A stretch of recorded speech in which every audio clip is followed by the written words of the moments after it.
So tayo po ay magsisimula na po sa ating Bible study. Ano po? Ang ating pag-aaralan po sa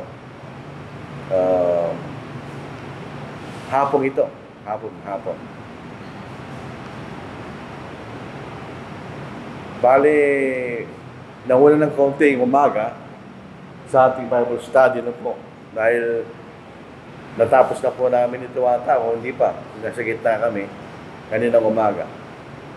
So isang larawan ng ating pagiging alagad ng Panginoon na tayo po ay mga anak ng Diyos kanya. Ibig sabihin ito isang katunayan na tayo po ay mga alagad sapagkat tayo ay mga anak ng Diyos. Ito ang sinasabi sa John chapter 1 verse 12. Tayo po ay binigyan ng karapatan na maging anak ng Diyos sa lahat ng sumasampalataya sa kanyang pangalan. Yaw lahat tumanggap sa ating Panginoon kanya. Binigyan tayo ng karapatan na maging mga anak ng Diyos sa lahat ng mga sumasampalataya sa kanyang pangalan. Kapag ang tinutukoy natin ay tayo po ay mga anak ng Diyos, ilagay lang natin ang ating kaisipan sa isang pamilya, ano po? Sa ating mga anak, ay sila po ay merong security sa ating pamilya na binibigay natin sa kanila sapagkat sila ay ating mga anak. So, ganoon din po ang ating bibigyan din sa ating pag-aaralan sa hapong ito. Tayo po ay mga anak ng Diyos. So, tayo po ay merong seguridad na galing po sa Ama sapagkat tayo po ay kanyang mga anak, di ba? Katulad po sa isang pamilya na meron security ang ating mga anak. So tayo po ay mga alagad ng Diyos. At kung tayo po ay kanyang mga anak, so ang ating pagtawag sa Diyos ay siya ang ating Ama kanya. Yun ang isang bagay na karapatan natin sapagkat tayo ay anak niya. Kaya kung tayo mga anak niya at siya ay ating Ama, so pwede natin siyang tawagin Ama, di ba? Yun sa Lucas chapter 11 verse 1. Siya'y nanalangin sa isang lugar at ang siya'y makatapos, sinabi ng isa sa kanyang mga alagad, Panginoon, turuan mo kaming manalangin. Gaya ni Juan na nagturo sa kanyang mga alagad. Sinabi niya sa kanila, kapag kayo nananalangin, ninyong sabihin, Ama, sambahin nawa ang pangalan mo, dumating nawa ang kaharian mo, ibigay mo sa amin sa bawat araw ang aming pang-araw-araw na pagkain. So sa ating panalangin, tinatawag natin siyang Ama, sapagkat tayo ay kanyang mga anak. So kung tayo mga anak ng Diyos, ang tawag natin sa Diyos ay Ama. Katulad po ng mga ama natin sa physical na paraan, tinatawag natin silang Ama bilang respeto sa kanila bilang ating magulang. Ganun din po sa Ama. Sapagkat sa ating Ama, tinatawag natin siyang Ama. Ito isa pa magitan ng ating Panginoon. Dahil po sa kanyang kamatayan sa krus, naging posible sa kanyang mga sumusunod sa ating Panginoon na maging anak tayo ng Diyos. So, kung wala po ang ating Panginoon at hindi siya namatay at nailibing at nabuhay na magaling, ala tayong karapatang maging mga anak ng Diyos. So, ito isa pa makita po ng ating Panginoon. Binigyan tayo ng karapatan, ganyan. Katulad po ng mga anak natin sa laman. Sila ay may karapatan dahil tayo mga child, sila ay ating mga anak. Tayo po ay binigyan karapatan bilang mga anak sa pamagitan ng ating Panginoon. Pero kung tayo po ay wala sa ating Panginoon, hindi tayo Kristiyano. Ito po ay walang halaga na tawagin nating Ama ang Diyos. Kasi hindi niya tayo mga anak. Ito itong mahalaga na ilagay natin sa ating kaisipan. At sabihin natin sa mga kaibigan natin na hindi mga Kristiyano. Kahit sila'y nananalangin na tumatawag sa Diyos na Ama, yun ay walang halaga dahil di sila anak ng Diyos sapagkat sila'y wala sa ating Panginoon. Dito sa Galatia, chapter 3, Dito po sa 27, paano tayo napunta sa ating Panginoon? Paano tayo na kay Kristo sa ibang salita? Dito po sa bahaging ito, sa talatang 26 at 27, sapagkat kay Kristo Jesus, kayong lahat ay mga anak ng Diyos, sa pamamagitan ng pananampalataya. Kung tayo po sumasampalataya sa ating Panginoon, tayo mga anak ng Diyos. Pero paano tayo sumampalataya kanya? Sapagkat, yun ang pananampalataya, sapagkat ang lahat na sa inyo na binautismon kay Kristo ay binihis si Kristo. So pagka tayo po ay sumampalataya na bautismohan, doon tayo naging anak ng Diyos. Kaya meron tayong karapatan na maging anak ng Diyos. Ulitin natin John chapter 1 verse 12. Subalit ang lahat ng tumanggap sa Kanya na sumasampalataya sa Kanyang pangalan, nung tayo na bautismohan. Kailangan nating unawain, kahit tayo naniniwala sa ating kaisupan, kung hindi tayo na bautismohan, hindi tayo sumasampalataya sa Panginoon. Isa nga magiging halimbawa po natin. Dito po sa Gawa, sa ikalabing-anim na kabanata. Ito yung jailer, po. Kailan sila sumampalataya? Kasi sabi sa kanila ni Pablo at ni Silas, sabi kasi nabilanggo si na Pablo si Silas, tapos nagkaroon ng isang earthquake, at silang lahat ay nakalagang kailang tanikala. Natanong na namamahala si bilangguan sa Gawa chapter 16 verse 30, na sila'y mailabas, ay sinabi niya, mga Ginoo, anong kailangan gawin upang maligtas? Sila nakita niya, hindi ito pangkaraniwan. Sila'y nakalag sa kailang mga tanikala, pero doon sila lahat, hindi sila tumakas. Kasi magpapakamantay na yung namamahala si bilangguan kung makakatakas yung mga nakabilanggo, pero doon sila lahat. Anong kinakailangan gawin upang maligtas? Sa verse 31, at kailang sinabi, manampalataya ka sa Panginoong Yesus at maliligtas ka ikaw at ang iyong sangbahayan. Ipinangaral nila sa Kanya salita ng Panginoon at sa lahat ng nasa Kanyang bahay. Ito yung ating gabi. Nung sila'y mabautismohan na, sayin natin. Sa verse 33, siya'y Kanyang kinuha ng oras ding yaon ng gabi at tinugasan ng kailang mga sugat at agad siyang binautismohan pati ang buo niyang sangbahayan.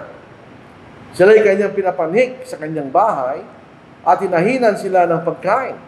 Siya at ang Kanyang buong sangbahayan ay nagalak na sumasampalataya siya sa Diyos. So kailan sila sumampalataya? Kung sila nabautismohan. So ibig sabihin, pag tayo po ay sumampalataya at nabautismohan, tinatanggap natin ang ating Panginoon. Subalit ang lahat at tumatanggap sa Kanya na sumasampalataya sa Kanyang pangalan, ang ating Panginoon, ay Kanyang pinagkalooban sila ng karapatan na maging mga anak ng Diyos. So tayo lang ang may karapatan. Dahil tayo po ay sumampalataya sa Panginoon. Meron tayong karapatan na tawagin mga anak ng Diyos. So hindi lahat ng tao ay mga anak ng Diyos. Tayo lang na sumampalataya sumunod sa Panginoon ang may karapatan na tawagin mga anak ng Diyos. So tayo may karapatan tayo. Kasi tinanggap natin at sumampalataya tayo sa ating Panginoon. Dito sa Romans chapter 8 verse 16, paano natin malalaman na tayo nga yung mga anak ng Diyos? Una, ang Espiritu Santo, sapagkat siya nagpahayag ng buong katotohanan, sinasabi niya sa atin kung ano ang ating gagawin para maging anak ng Diyos. At tayo, ang ating Espiritu, alam natin kung tayo mga anak ng Diyos, kung ginawa natin yun o hindi. Kung sinasabi sa atin kung paano tayo maging anak ng Diyos, yan ay galing sa salita ng Espiritu Santo. Ito kasing Biblia, mga kapatid, ang nakalagay dito, salita ng Diyos. Pero ang nagpayag dito ay ang Espiritu Santo. Siya ang dahilan bakit meron tayong Biblia. Kaya nga, sinasabi ng Espiritu Santo sa lahat ng kanyang ipinahayag kung paano tayo magiging anak ng Diyos. At alam natin kung tayo sumunod o hindi kanya. So, Romans 8:16, basahin natin. Ang Espiritu mismo ang nagpapatotoo. Paano siya nagpapatotoo sa mga bagay sila sinulat niya? Kasama ng ating Espiritu, kung sinunod natin ang sulat, na tayo mga anak ng Diyos. So, alam natin kung tayo mga anak ng Diyos. Bakit? Kung ginawa natin yung sinasabi ng Espiritu Santo na dapat natin gawin para tayo maging anak ng Diyos. O alam natin, tayo meron karapatan sapagkat ginawa natin ang pinahayag ng Espiritu Santo kung paano tayo maging anak ng Diyos. Dito po sa unang Pedro, chapter 1, verse 23, may dalawang paraan sa isang pamilya para magkaroon ng anak. Either na ipinanganak sa kanila o sila'y nag-adopt o nagkumukop. Dalawang paraan. May mga mag-asawa na hindi nagkakaroon ng anak sa natural na paraan, so sila'y nag-a-adopt. Anak mo pa rin yun. Sa batas natin, kapag kayo may anak sa labas, hindi katumbas ang karapatan niya kung siya talagang mag-anak. Yun ang malungkot doon. Pero pag ito'y adopted, kamukha lang ang karapatan niya sa mga pinanganak. Sapagkat tinutuloy silang mga tunay na anak. Tapos siya. Pati pangalan mo, lahat ng karapatan mo, meron sa kanya. Sapagkat siya tinuturing na anak dahil siya kinupko. So, unang paraan ay yung pagkabuhay o pagkapanganak na maguli kanya. Ang palagi nating binabasa, John chapter 3, verse 3 to 5, pero ito rin po yung mababasa natin na may pagkapanganak na muli kanya. Yung pinanganak na kayong muli. So, hindi mga Kristiyano. Hindi nang binhing nasisira, kundi nang walang kasiraan sa pamagitan ng buhay at nananatiling salita ng Diyos. Ito po yung mahalagang talata. Yung iba mga denominasyon na itinuro sa kanila ay maling aral, inaangkin nila na sila ipinanganak ng muli. Hindi pwede yun. Kinakailangan yung binhi na naipunla sa atin ay ang salita ng Diyos. Kung babasahin natin, pagpapatuloy natin, ang pagbabasa dito po sa talatang ito, anong salita ng Diyos sa pinag-uusapan? Ito ang Ebanghelyo niya. Sundin po natin. Dito po sa unang Pedro, chapter 1, verse 25. Subalit ang salita ng Panginoon ay nananatili magpakailanman. So, hindi siya nagbabago. So, ano yung salitang yun? Ang salitang ito ay ang magandang balita na ipinangaral sa inyo. So, ano yung binhi na naipunla sa atin para tayo mabuhay na may panganak na muli? Ang Ebanghelyo ng Panginoon. So, kahit di kayo nabautismo, kung tinanggap mong binhi o aral ay hindi ang Ebanghelyo, hindi kayo pinanganak muli. Hindi ka kabilang sa anak, pamilya ng Diyos. So, ito yung paraan para tayong may tuturing na anak ng Diyos. Tayo po yung pinanganak na muli. Tayo sumampalataya at nabautismo. Tulad na sinabi natin kanina. So, yan ang paraan na tayo po ay naging kabilang sa pamilya ng Diyos. Ngayon, yung pong pagkapanganak na muli, ito ba'y nagbibigay din sa katotohanan na tayo muling nilalang? Di ba tayo po ipinanganak sa pisikal? Yun ang unang pagkalalag sa atin ng Diyos nung tayo pinanganak. Nung tayo pinanganak, tayo po'y malinis at tayo nilalang sa larawan ng Diyos. Wala tayong kasalanan. Kaya lang, habang tayo po'y lumalaki, nagkakaroon ng kaisipan, at tayo namumuhay sa isang kalibutan na makasalanan, napapaligiran tayo ng pagkakasalanan, tayo nagsisimulan magkaroon ng kaisipan na hindi nararapat at tayo nagkakasala. At pagka nagkasala tayo naihiwalay sa Diyos. Tulad na sinasabi sa Isaiah chapter 59, verses 1 and 2. Kapag nagkasala ka, wala naman nagbabago sa'yo. Maliban na yung Guilt. Pero sa pagitan natin at ng Diyos, may nagbabago. Ano yun? Sayin natin. Narito ang kamay ng Panginoon ay hindi maikli na di makapagligtas, na hindi mahina ang kanyang pagdinig, na ito'y di makarinig. Kung ngunit pinaghiwalay ng inyong mga kasamaan, kayo at ang inyong Diyos, at ang inyong mga kasalanan ay siyang nagkubli ng kanyang mukha sa inyo, ano pa at siya hindi makinig? Ito po'y nangyari sa bansang Israel.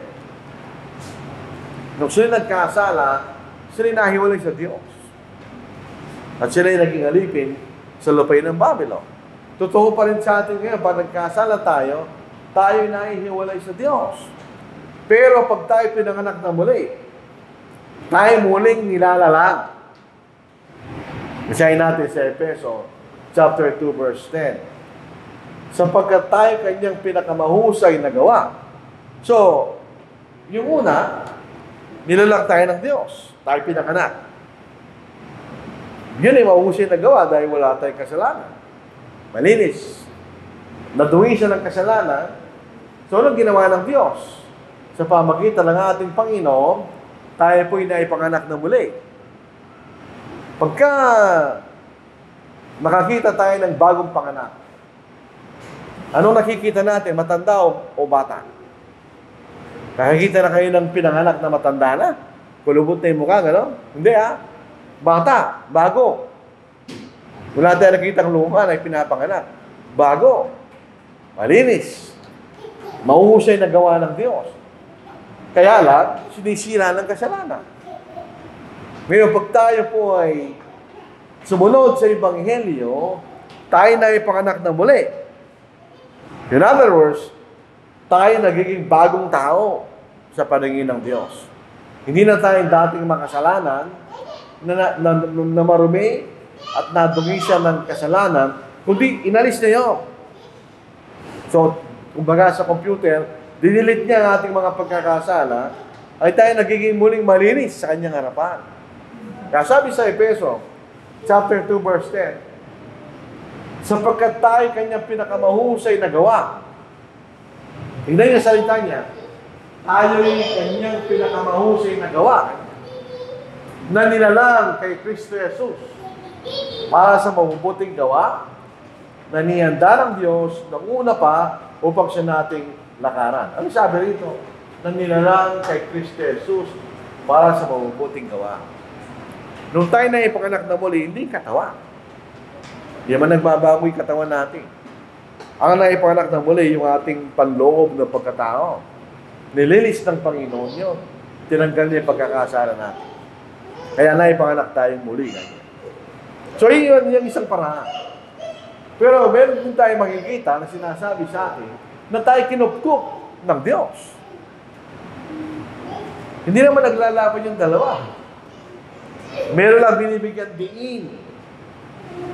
Yung pagkapanganak na muli, binibigyan diin na tayo muling nilala.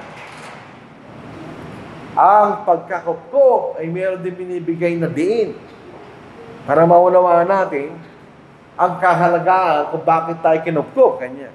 Basahin natin. Sapagkat hindi kayo tumanggap ng Espiritu ng pagkalipin.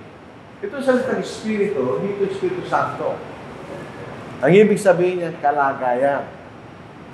Sapagkat hindi kayo tumanggap ng kalagayan ng pagkalipin kanya. Upang muling matakot. Kung tayo po ay alipin pa rin ng kasalanan, ay natatakot tayo.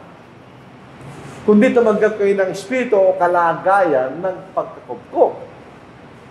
So, nung tayo po ay naging Kristiyano, tayo kinupkup ng Diyos. Dahil dito tumatawag tayo, Aba, Ama. Ang Espiritu mismo nagpapatuto kasama ng ating Espiritu na tayo mga anak ng Diyos. At kung mga anak ay tagapagmana rin, mga tagapagmana ng Diyos at mga kasamang tagapagmana ng Kristo. Sipin po natin yung mabuti na po. Hindi lamang tayo tagapagmana ng Diyos, kundi kasamang tagapagmana ng Kristo niya. May ano pa magandang mapapala natin kundi tayo maging kasama ng tagapagmana ni Kristo. Kung tunay nga nagtiis tayo kasama niya upang tayo lulatiin naman kasama niya. So ano po yung emphasis ng pagkakupkop?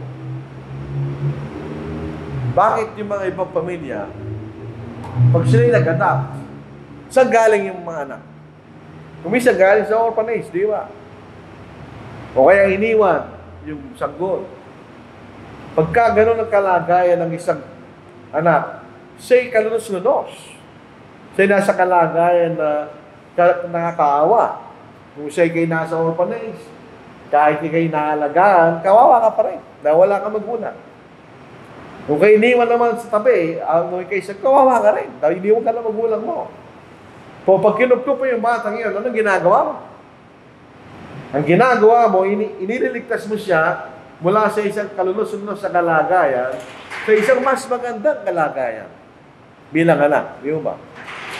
So, ang emphasis o diin na sinasabing tayo kinupkup ng Diyos ay dati tayo po'y kalunos-lunos na kalagayan. Na tayo nasa kalagayan ng magiging makasalanan, na kung hindi tayo tutulungan ng Diyos, tayo mapaparusahan. Pero dahil kinukup tayo ng Diyos, tayo mga anak, niligtas niya tayo sa ganung kalunos-lunos na kalagayan. Kaya yun po ang diin, sinasabi sa atin, na tayo kinukup ng Diyos. Sinalis tayo sa isang kalunos-lunos na kalagayan. Dito sa Galacia, ika-4 na kabanata, talata ika-4 hanggang ika-7. Subalit ang dumating, ganap na kapanahunan. Ito sinasabi, ganap na kapanahunan. Nagpapakilala sa atin na mayroong planong Diyos. Inihandaan niya ang lahat bago dumating, bago niya sinugo ang ating Panginoon. Kung tayo po ibabalik tanaw doon sa mga nangyari sa Old Testament, di ba nung si Nebuchadnezzar, yung Babylonian Empire, bumagsak. Ang umalili, Medo-Persian, tapos pinalitan ng Grecian Empire. Ano nangyari doon? Noong sinakop ni Alexander the Great ang kanyang kaharian, nagkaroon ng isang wika sa buong sanglibutan. Yan ang wikang Grego. Nung dumating ang mga bumagsak ang kaharian ni Alexander at ang pamalit ay mga Romano, ang mga Romano ay mahusay na gumagawa. So gawa siya ng napakaraming magagandang daan. So inihanda ng Diyos. Isang sanglibutan na mayroong pangkahalatan na wika. Katulad sa panahon natin ngayon, pag tayo pa nakikipag-usap sa ibang mga bansa, ang ginagamit ay English, di ba? Sa panahon ng bagong tipan, ang ginagamit ay Grego. So naihanda ng Diyos ang mga bagay-bagay, sinugo ng Diyos sa kanyang anak na ipinanganak ng isang babae at ipinanganak sa ilalim ng kautusan. Bakit? Upang tubusin ang mga nasa ilalim ng kautusan, upang matanggap natin ang pagkakupkop bilang mga anak. Sapagkat kayo mga anak, isinugo ng Diyos ang Espiritu ng kanyang anak sa ating mga puso na sumisigaw, Aba, Ama. Kaya hindi ka na alipin, kundi anak, at kung anak ay tagapagmana. Ganon din nyo. Tayo po ay inalis ng Diyos sa kalagayan ng nakakaawa, kalusunos dahil sa kasalanan, at inilagay tayo sa kalagayan tayo ligtas. Ganyan. Yun ang diin, no? Kaya tinatawag na tayo po ay kinupkup ng Diyos at kanya maging anak. So, ang image o larawan ng adoption ay larawan ng ikaw po ay iniligtas, rescue, and redemption. Ika'y tinubos. Ika'y niligtas, at ika'y tinubos. Kanya. Kaya nga, sabi natin kanina, ipinakikilala ng Biblia na yung mga walang mga magulang ay mga helpless. Wala silang magawa. Vulnerable. Kawawa sila. Masahin natin. Sa awit. Yung nakita, yung namamasdan ng kaguluhan at pagkayamot upang iyong mailagay ito sa mga kamay mo. Itinalagalang sa iyong palad ang sarili sa iyo. Sa mga ulila, ikaw ay naging saklolo kanya. So, ang larawan po ng isang walang magulang, kawawa ka kanya. Kailangan mo ng isaling-saling, kaya tinutunin sa iyong palad, kinakailangan mo ng saklolo kanya. Kaya pag tayo po yung sinasabi sa bagong tipan, tinanggap natin espiritu ng pagkakupkop, ang sinasabi lang nung tayo niligtas at tinubos ng Diyos. Sa isang karulos-lunos na kalagayan. Yun na makikita natin. O Panginoon, yung maririnig ang nasa ng mga mo, iyong palalakasin ang kailang puso, iyong papakinggan ng iyong pandinig, upang ipagtanggol ang mga naapi at ulila, upang hindi na makapanakot pa ang mga tao na mula sa lupa kanya. So yung larawan ng mga ulila, kawawa sila. Sila naging biktima ng mga tao kanya. So ibig sabihin, parang ganun tayo. Niligtas tayo ng Diyos mula sa ganung kalagayan. Ang dalisya ng relihiyon at tulangdungis sa harapan ng ating Diyos at ang mga ito, ang dalawin ng mga ulila at ang mga balo sa kanilang kahirapan at panatilingin ng sarili na hindi natugisyan ng sanglibutan. Anong larawan ng ulila? Kasama ng mga balo. Sila yung nasa kalagayan ng kahirapan ganyan. So inaalis tayo ng Diyos doon sa ganung kalagayan at tayo nasa magandang kalagayan ngayon. Yun ang makikita nating larawan ng bakit sinasabing tayo kinupko. So, bilang summary dito, ang isang bata na kinupko, iniligtas lang siya sa kalagayan ng sa isang kalulus-lus na kalagayan. Saan mo siya nilalagay?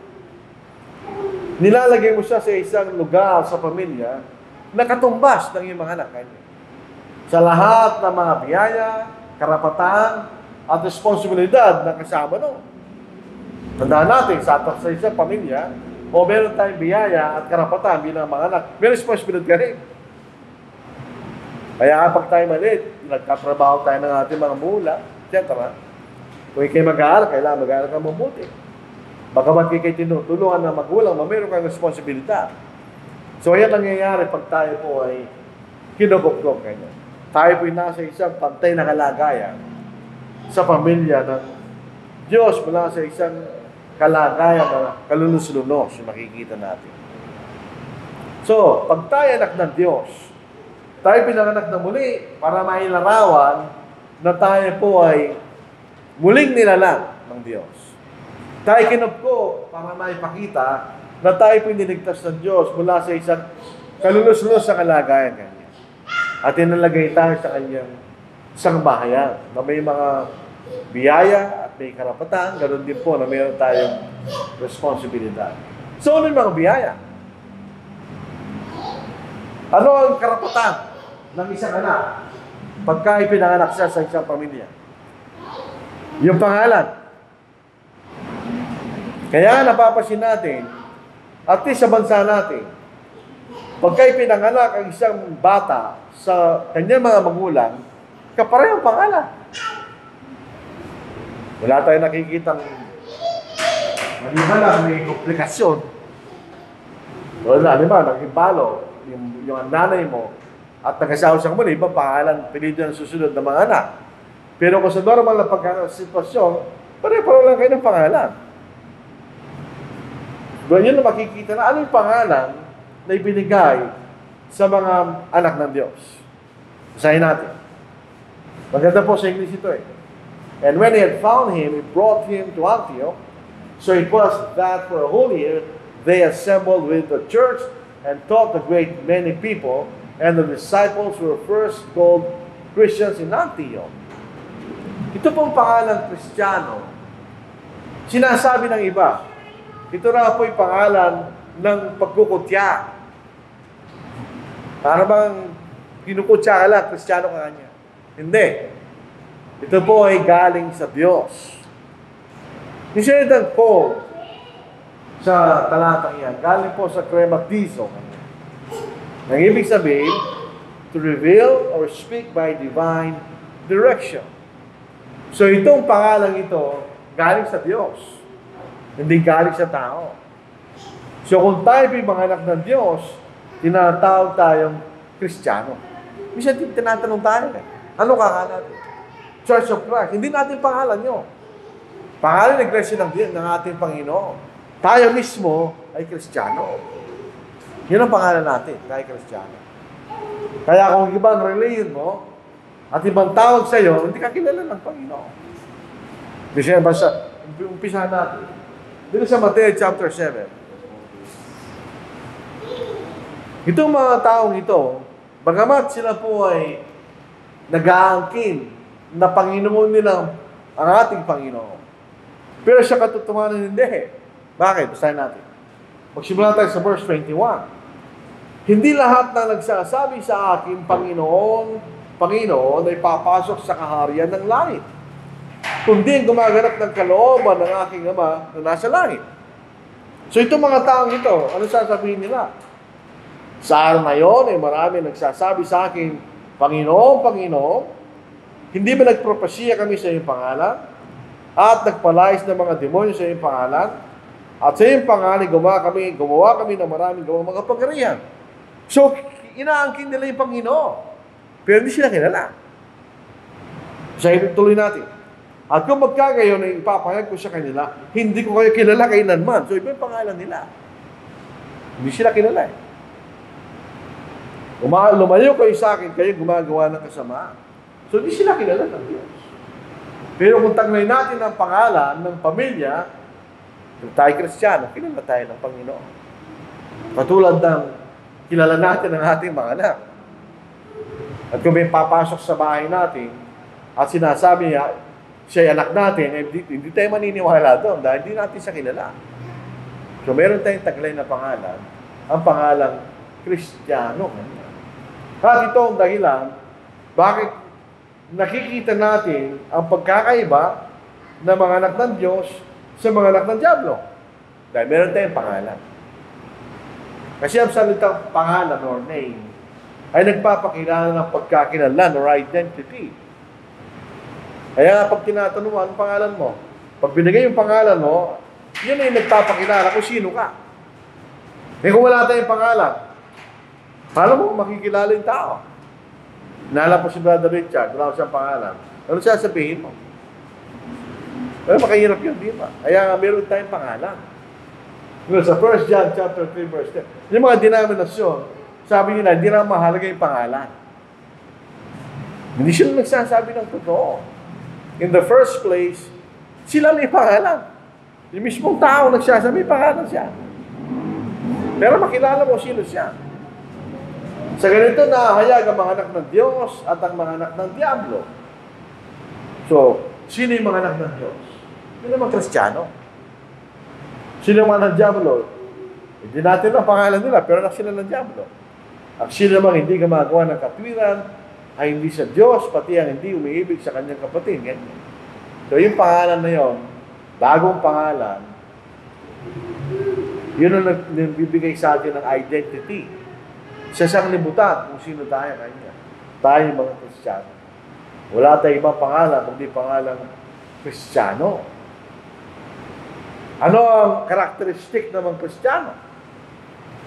Dito sa Pilipos chapter 2 verse 15. Upang kayo maging walang sala at walang malay, mga anak ng Diyos sa walang tungis, sa gitna ng isang salinlahing manliko at masama, na sa gitna nila lumiliwanag kayong tulad na mangilaw sa isang limutan. Sapagkat tayo mag-Kristiyano kanya, meron tayong identity, meron din tayong karakter. Napapasin pa ba niya sa loob ng isang pamilya? Kumisang pareho-parehong pagsasalita. Pareho-pareho mga ugali. Eh, nakatira sila sa isang bahay. Pati yung mga pag-uugali ng mga nandoon, parang kakapareho kayo. So, meron din ang karakteristik ng isang bahayan ng Diyos. So, meron tayong bagong pangalan. Tayo po ang object ng pagmamahal at affection ng Diyos. Hindi ba sa pamilya, yung pong pagmamahal, yun ang damdamin mo eh. Yung affection, yun ang pagpapakita mo ng iyong pagmamahal. Eh, kaya nga sabi na, pag nagkaroon ka ng anak na sanggol, hindi ba nakikita mo pagmamahal mo doon? Kinikis mo ng kinikis. Bakit? Minamahal mo yung anak mo eh. Di ba? Pinapakain mo, pinaalagaan mo. sapagkat siya yung anak. So, ganun din ang sa loob ng isang bayan ng Diyos. Nakikita natin, nararamdaman natin ang pagmamahal at affection ng Diyos sa ating ganyan. Dito sa 1 John chapter 3 verse 1. Pasdan ninyo kung anong uri ng pag-ibig o pagmamahal ang ipinagkaloob sa atin ng Ama upang tayo matawag na mga anak ng Diyos. At tayo gayon nga. Dahil dito hindi tayo nakikilala sa kalimutan sapagkat siya hindi nakikilala nito. So, ang pagiging anak ng Diyos ay isang katunayan ng gadakilang pagmamahal sa atin ng Diyos. Bakit? Dito sa Romans chapter 5, kung hindi namatay ang Panginoon, hindi tayo maging Kristiyano. Hindi tayo maging anak ng Diyos. So itong paraan na ginawa ng Diyos para tayo po maging mga anak niya ay nagpapakita ng pagmamahal niya sa ating ganyan. Sabi po natin. Romans chapter 5, verse 8 at sumusunod. Subalit pinatutunayan ng Diyos ang kanyang pag-ibig o pagmamahal sa atin na lang tayo mga makasalanan pa, si Kristo namatay para sa atin. So, anong katunayan nun? Yung pagmamahal sa atin ng Diyos. Kasi nung tayo mga makasalanan pa, kaaway tayo ng Diyos. Pero namatay pa rin ng Panginoon para sa atin. So, nagpapakilala ng pagmamahal niya kanya.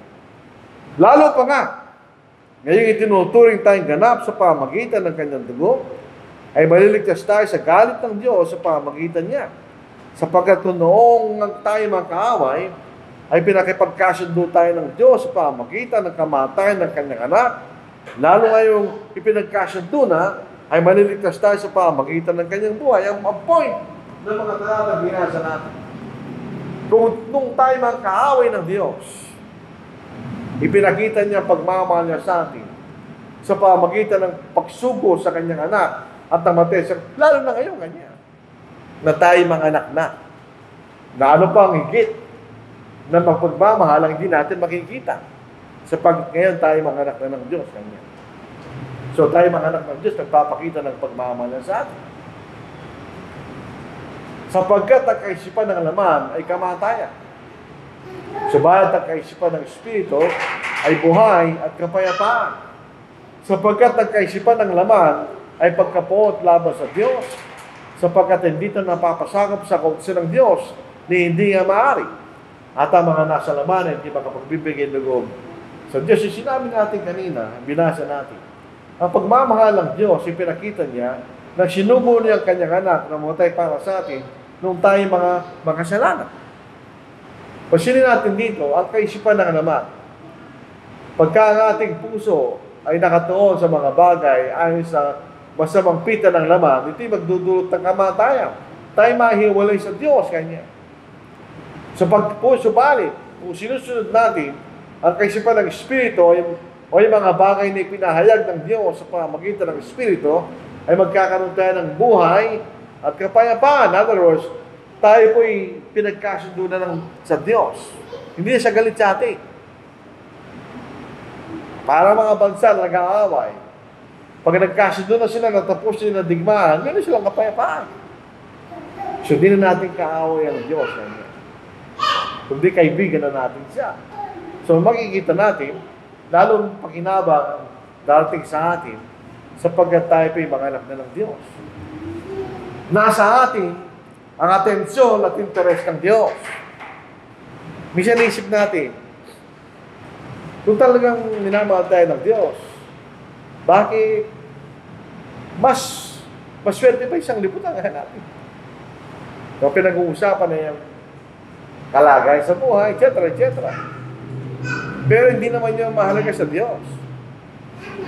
Ang mahalaga sa Diyos, tayo maligtas. So, ang kanyang interes at kanyang atensyon ay nasa atin. Basahin natin. Ito ang ating kapanatagan sa Kanya. Pag sinabing kapanatagan, yung ating kapayapaan, security. Na kung tayo humingi ng anumang bagay na ayon sa Kanyang kalooban, pasinin natin, humingi ng anumang bagay ayon sa Kanyang kalooban. Tayo pinapakinggan niya. At kung ating nalaman na tayo pinapakinggan niya, sa anumang ating hingin, Nalalaman natin na natanggap natin ang mga kahilingang hinihingi sa atin sa Kanya. Ano yung point ng talata? Pinapakinggan tayo ng Diyos sa ating mga panalangin. Nakikinig siya. Actually, tayo lang ay pinakinggan ng Diyos. Yung isang libutan, hindi. Akala lang nila. Pero tayo lang talaga pinakinggan ng Diyos. At tayo lang hinihintay niya. Hinihintay niya ang ating mga panalangin. Dito sa Pulong Pedro, chapter 3, verse 12, ito po isang papadagdag sa ating binasa. Nasaan nakatuon ng mata at tainga ng Diyos? Sa mga matuwid, kanya. Basahin natin. Sa 1 Peter chapter 3, verse 12, sapagkat ang mga mata ng Panginoon ay nasa mga matuwid. Sino yung matuwid? Hindi tayo, mga Kristiyano. At ang kanyang mga tainga ay bukas sa kanilang mga panalangin. So with all confidence, nananalangin tayo. Bakit? Sapagkat ang kanyang mga mata at tainga ay nakatuon sa atin. Ngunit ang mukha ng Panginoon ay laban sa mga gumagawa ng masama. So kung hindi ka Kristiyano, hindi ka niya pakikinggan. Hindi niya pakikinggan. Wala siyang interes sa'yo.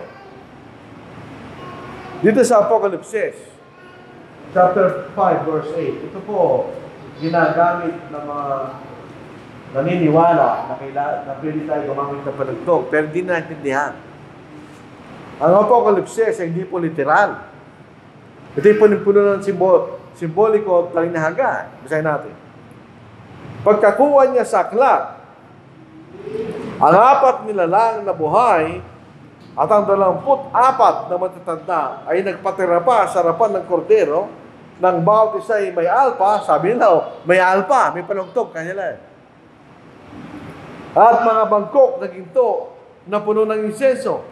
Mga kapatid, paano ka tutugtog?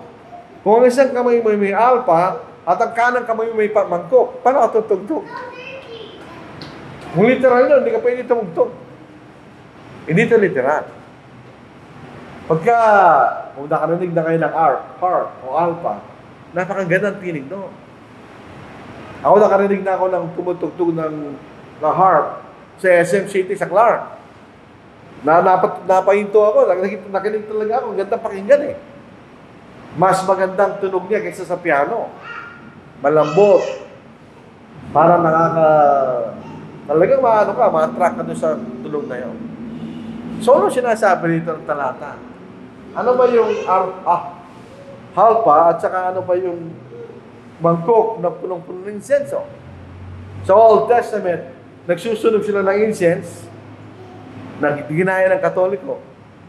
Pero hindi natin ginagawa sa Old Testament yun eh. Yun ay mabuting samyo. Good smell kanya. Ano ba itong mangkok na ito at alpa? Basahin natin, talata. Na siyang mga panalangin ng mga banal. Hindi sabihin, pag nananalangin tayo, ito'y maganda sa pakinig ng Diyos. Parang may tumutugtog ng alpa. At ito'y parang mabango sa kanyang pangamoy. Kanya. Ano ibig sabihin nun? Pag nananalangin tayo, gusto ng Diyos yun. Dahil nakatuon sa atin ng Diyos. Minsan kasi nananalangin tayo. Kasi parang namang hindi naman nakukuha mo pinagbibigyan ng Diyos. Yun ang akala natin. Tandaan natin, ang Diyos ang nakakaalam kung ano pinakamabuti para sa atin. Hintayin lang natin ang Diyos. Para si Abraham at si Sarai, na hindi sila magkaroon ng anak, nag-isip sila ng paraan. Binigay ni Sarai si Agar para magkaroon si Abraham sa pamagitan ng Agar. Nagalit ang Diyos. Hindi kanya, hindi sa pamagitan niya. Meron akong paraan. At yun sa pamagitan ng Sarah, nabaok. Nagkaroon sila ng anak nung matanda na sila. So yung makita natin, kasi nagmapadali lang siguro tayo, mga kapatid.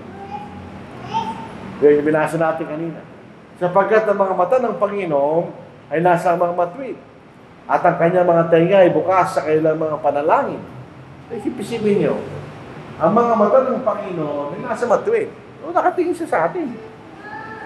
At ang kanyang mga tainga ay bukas sa kanilang mga panalangin. Pag nananalangin tayo, nakikinig ang Diyos. Ngunit ang mukha ng Panginoon ay laban sa magawa ng masama. So, baliktad yan. Isa narinig natin ng mga tao sa libutan sapagkat hindi nila alam. Ako kaya binayaan ng Diyos. Ang laki ng kita ko ngayon. Ay nakakala nila. Nakatuon ang Diyos sa atin. Sa kanyang mga anak. Sa mga Kristiyano na sa kanyang isang bahayan. Dito tayo magtatapos mga kapatid. Ito pa ang isang larawan na maganda. Pag dumadanas tayo ng dalamhati, kapigatihan sa mundong ito, parang hindi tayo tinutulungan ng Diyos ka natin. Pero hindi naman totoo yun. Ang Diyos ay meron siyang paraan na tinutulungan tayo sa kanyang paraan na hindi natin napapansin.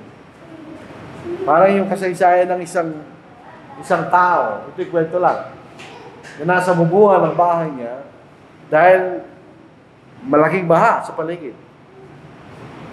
Nanalangin siya sa Diyos. Sabi niya, ligtas mo po ako, Panginoon, kanya. Tapos may tumapat na helicopter sa bubuhan niya. Sabi ng tao, sumukay ka na kanya. Ayaw ko kanya. Kasi nanalangin ako sa Panginoon. Tapos yung pangalong helicopter na tumapat, ayaw ko kanya. Kasi inintik ang Panginoon niya, matay siya. Sa pagdating, tinanong niya ang Panginoon, bakit di mo ko tinulungan? Naligtas mo ako. Hindi mo ko tinulungan. Sabi ng Diyos, nagpadala akong 2 helicopter sa'yo. Tumanggi ka kanya. So, hindi walang magic na inaasahan natin. Gumagawa ang Panginoon sa natural na paraan, hindi natin alam. Dito po sa Apocalypse, chapter 21, verse 4, at papahiran niya ang bawat luha sa kailang mga mata. Alam ninyo ang luha, ito ang panlaban ng mga babae. Pag umiyak na yung babae, patay ng lalaki. Mayayari na siya. Pero ang luha ay pumapatak. Pag ikay malungkot, meron kang suliranin, tumatak yan. Kaya lalaki yung babae, pero mas lugar sa babae.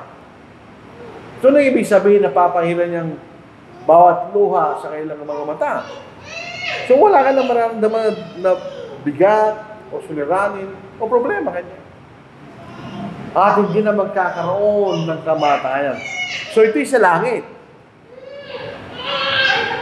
Hindi na rin magkakaroon pa ng pagdadalamhati, o ng pagtangis man, o ng kirot man, sapagkat ang mga unang bagay ay lumipas na. So, tandaan natin, kahit sa panahon natin ngayon, tinutulungan pa rin tayo ng Ama. Hindi na natin napapansin. May tinutulungan tayo ng Ama. Meron po isang point na nagsasabi, footprints on the sun, ganyan eh. Ginagawa awit pa nga yun eh. So, nung simula, may 2 set ng footprints, 2. Yung tao, tapos yung Panginoon. Pero later on, nung siya'y nasa kalagayan, na siya'y may problema, isang set na lang ng footprints doon sa buhanginan. Nagtatanong siya ngayon sa Panginoon. Akala ko ba, pag ako'y dumating sa suliranin, tutulungan mo ko kanya. Bakit pa ako iniwan kanya? Kasi isang set na lang ng footprints ang nakita ko. Kaya sabi ng Panginoon sa tao yun, doon nga kita binuhat kanya eh. O nakikita mong footprints doon, yung pao ko yun, kanya. Dahil binuhat kita kanya. So yun ang larawan ng ating Ama na mapagmahal sa atin. Hindi tayo pamamayaan. Ito sa Hebrews chapter 13 verse 5 to 6. Pangako ng Panginoon yun, di ba? Basahin natin.